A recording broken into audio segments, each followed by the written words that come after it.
So I came back to China and say, I want to resign from my school. You were a teacher? I was a teacher. I've been teaching in the university for 6 years. So I said, I want to do it. I invite 24 of my friends to my apartment. After 2 hours of explaining what I'm going to do, internet, and 23 of them say, forget it. He said, this thing never worked because there's no such thing called internet in the world. You know nothing about a computer, so why you want to do this? And only one people, he said, Jack, if you want to try it, just to try it. But if there's something wrong, just come back. And after a whole night thinking, I say, I still want to do it. Because most of the people, they have a fancy ideas in the evening, but in the day, when they wake up in the evening or in the morning, they go back to do the same job. We have to do something different. So from there, problem is that we have to find a solution that how we can be a company can live and long and healthy as long as like a Mercedes-Benz and a Siemens. If an industry cannot live more than 3 years, if all the companies cannot live happily for 3 years, this industry is never become the mainstream. This industry can never become the D economy. So what we want to do is that how we can find this solution. The world is changing so fast. Most people don't realize what is IT, what is internet. We are moving very, very fast to data technology. IT technology and data technology, it's not the technology difference. It's the difference of people, the way people think, the way people deal with the world. We don't know what the world will look like in 30 years. And we don't know what the data will look like. But we are sure that the whole world in next 30 years will be changed.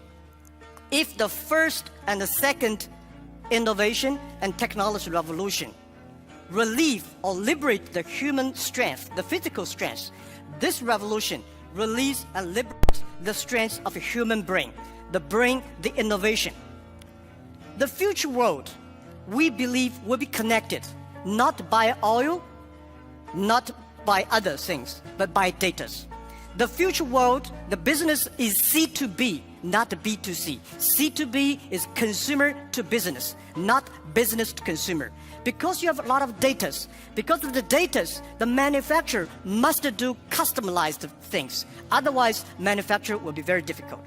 In the future, all the manufacturers, they make the machines. The machines can not only produce the products, the machines must talk.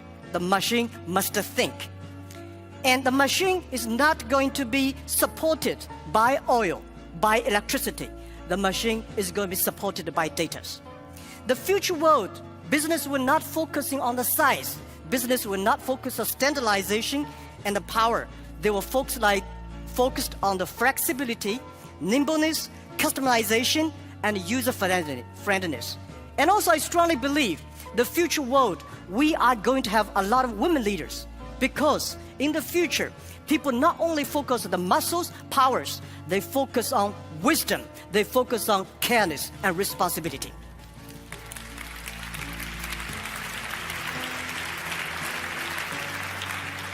And I think internet must find the missing part. This missing part is how the clicks and the motors can work together, and how we can making sure in the next 30 years the internet and the clicks and motors can work together. Only where clicks and motors can work together, internet companies can survive, can live happily for next 30 years. And if that day comes, that day we call the economy. And it's not a digital economy, which I called data economy. Everything is going to be changed. And I also believe the world is going to be beautiful, but the world is very challenging.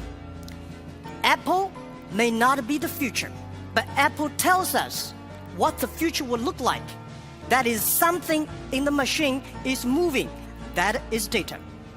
We are at a great time of innovation, inspiration, invention, and creativity. And I think everybody's working hard, trying to realize their dreams. Today you see here are real world workers, truck drivers, and game players, and also all these senior people. Everybody in the ancient times, nobody can leverage the technology to realize their dreams. Today, because of the data, everything becomes the truth.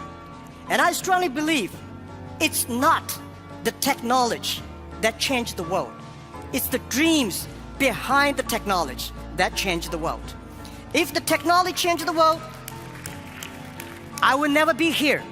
I'm not trained to be I'm not trained to be a technology. I know nothing about a computer, and I know very little about the internet.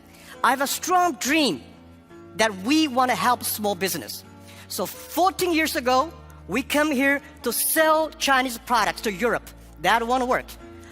14 years later, we try to help the European small business to China, to the world, by using the internet. It's the dreams that drive the world. It's not only the technology. So ladies and gentlemen, let's work hard. It's a fantastic world. It's a world belongs to young people. It's a world belongs to the future. And thank you very, very much for listening.